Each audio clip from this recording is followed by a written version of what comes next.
Hi everyone, welcome to my new blog. যদিও এটা সরস্বতী পুজোর দিনের ব্লগ।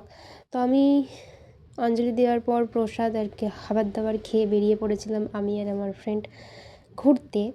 কোথায় ঘুরতে গিয়েছিলাম নিশ্চয়ই ফটো দেখে ফেলেছে এতদিনে।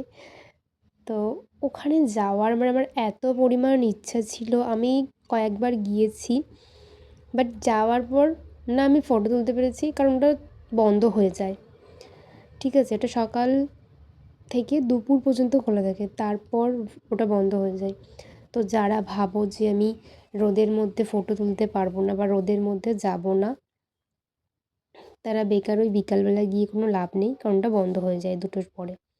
এই জায়গাটায় ফটো তোলার জন্য আমরা অনেক হেঁটেছি, অনেক প্রায় 1.5 থেকে 2 ঘন্টা আমরা হেঁটেছি, কারণ আমরা 1 নম্বর গেট থেকে ঢুকে পুরোটা হেঁটে হেঁটে গিয়ে তারপর এই জায়গাটায় গেছি। এটা শর্টকাট যাওয়া হচ্ছে 3 নম্বর গেটে নামে গ্লোবসের পাশ দিয়ে যে গেটটা বেরাচ্ছে, ওই গেট থেকে যদি আসো সোজা তাহলে এটা পাওয়া যাবে, আর না হলে 6 নম্বর গেট থেকে ঢুকলেও এটা পাওয়া যাবে। বাট 1 নম্বর গেট থেকে যদি যাই না, তাহলে অনেক হাঁটতে হবে, অনেক।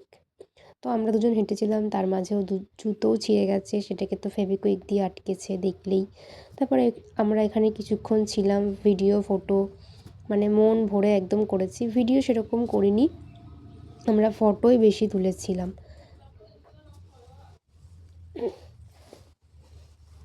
তো ভীষণ ভালো লেগেছিল। এখানে বেসিক্যালি যাদের বাইক আছে তাদের জন্য খুব ভালো, কিন্তু যারা বাসে বা অটো করে যাবে তাদের জন্য একটু কঠিন। তো তারপর আমরা বেরিয়ে আর এদিকে ঢুকে গেছিলাম, এটা অন্য একটা জায়গা, এটা একটা ক্যাফে টাইপের, এখানে লাইভ মিউজিক হচ্ছিল। তো আমরা বাইরে থেকেই দেখেছি। তারপর এটা হচ্ছে ওই যে জুটা বানিয়েছে 6 নম্বর গেটটা, তো সেখান থেকে তারপর আমরা বিশ্ববাংলা এসে মোমো খেলাম। মোমোটা একদম ফালতু ছিল, কিছু বলার নেই আর। তারপর আমরা টোটো করে চলে গেছিলাম সেন্ট্রাল মলের সামনে যে মেলা হচ্ছে, উৎসব মেলা না কিছু একটা, আমার ঠিক মনে নেই। তো ওই মেলাটায় গেছিলাম। ওখানে এখনও মেলা বসেনি সেরকমভাবে। আমরা যেদিন গিয়েছিলাম ওই দিনকে সব রেডি করছিল, গোছাচ্ছিল, বাট পুরো কমপ্লিট হয়নি মেলাটা। এখন হয়তো হয়ে গেছে, কারণ সরস্বতী পুজো বেশ কয়েকদিন হয়ে গেছে, 3-4 দিন হয়ে গেছে। তারপর এখানে সোনাঝুরির হাট, আর এইখানের মোমোটা দারুণ ছিল। এটা তো সেন্ট্রালের সামনে, জানোই তোমরা। তো সেন্ট্রালের সামনে যে মোমোর দোকানটা, ওটা ভীষণ সুন্দর ছিল, আমরা ওখানে অনেক কবার খেয়েছি আগেও। তারপর আমি এবার বাসে করে তারপর টোটো ধরে বাড়ি চলে এলাম।